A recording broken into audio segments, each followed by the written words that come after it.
Right now, somewhere in your house, a small dial keeps you alive without you even thinking about it.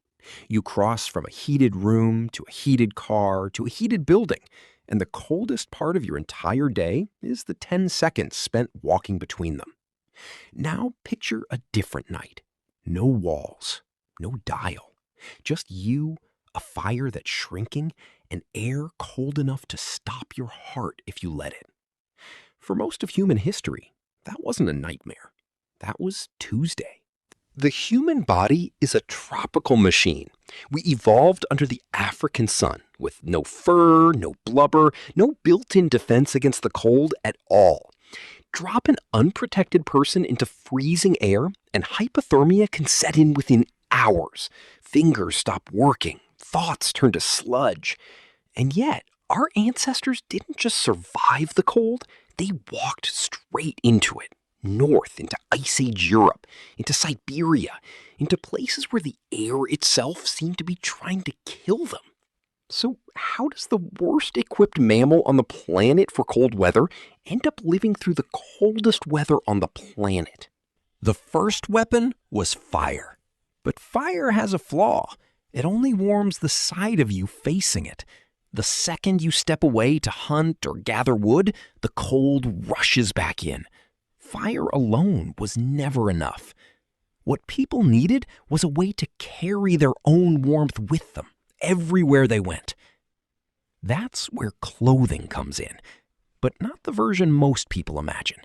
For a long time, clothing meant draping a hide over your shoulders and hoping for the best.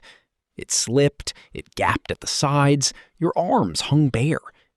A draped pelt beats nothing. The actual breakthrough was sewing, cutting hide into shaped pieces and stitching them into a garment that sealed warm air directly against skin, no matter how much you moved.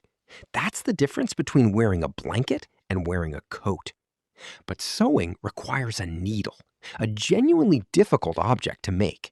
Grind a bone splinter to a fine point, then bore a hole through it small enough to be delicate but strong enough not to snap. Archaeologists have pulled needles like this from the ground dating back more than 40,000 years. The thread came from sinew, pulled from muscle and dried into something that would hold a seam. Layer a garment like that with the fur turned inward, and a person could stand in air cold enough to kill and stay alive inside their own private pocket of warmth. Take away the needle, and there is no human population surviving a Siberian winter. Full stop. Warm enough to move? Now you need somewhere to survive the night. A cave sounds obvious, and caves genuinely helped. Steady temperature, no wind, no snow overhead. But good caves were rare, and if you found one, chances are someone else wanted it too. Most winters, you had to build your own shelter from whatever the land gave you. At a site called Mezherich in modern Ukraine, archaeologists found dwellings built around 15,000 years ago in a landscape with no timber and no stone. So people built with what they had in abundance. The bones of mammoths. Jawbones stacked like shingles. Tusks arched over the doorways. Dozens of animals worth of bone engineered into a dome that could hold through a brutal season. But bone doesn't fit together seamlessly. Every gap was an open door for the wind, so people sealed them. Hides pinned over openings, turf stacked against outer walls, even packed snow, since snow traps air, and trapped air holds heat. Piece by piece, the wind ran out of places to get in.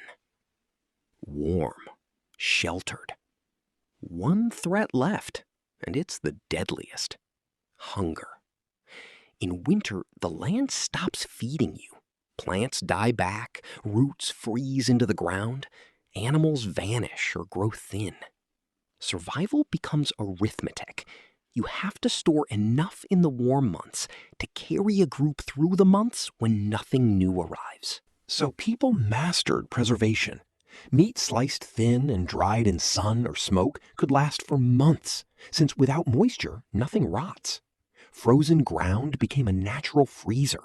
Dig into permafrost, pack in a kill, and the same cold trying to kill you would keep your food edible instead.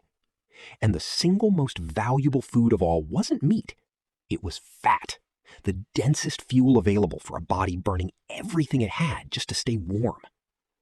Warm, sheltered, fed. And still, winter had one more weapon, and it attacked the mind instead of the body. The darkness. The further north, the longer the nights stretched. 15, 16 hours of cold and nothing to do, confined to a small space with the same handful of people night after night. But ancient people didn't just endure those hours, they filled them, sharpening spear points, mending clothes, twisting fiber into cord. And around the fire, in the dark, they talked, passing down what the elders knew, retelling the same stories again and again until they became the group's memory. A striking amount of what we now call culture, myth, song, shared knowledge, was almost certainly forged in exactly this setting, in the dark, waiting out the cold together. Winter came at your ancestors from 4 directions at once: cold, shelter, hunger, darkness. And they answered every single one, with a sewn coat, a bone dome packed with snow, a strip of dried meat, a story told by firelight. And now, look at you. You turn a dial and the room warms itself. You complain the sun sets too early,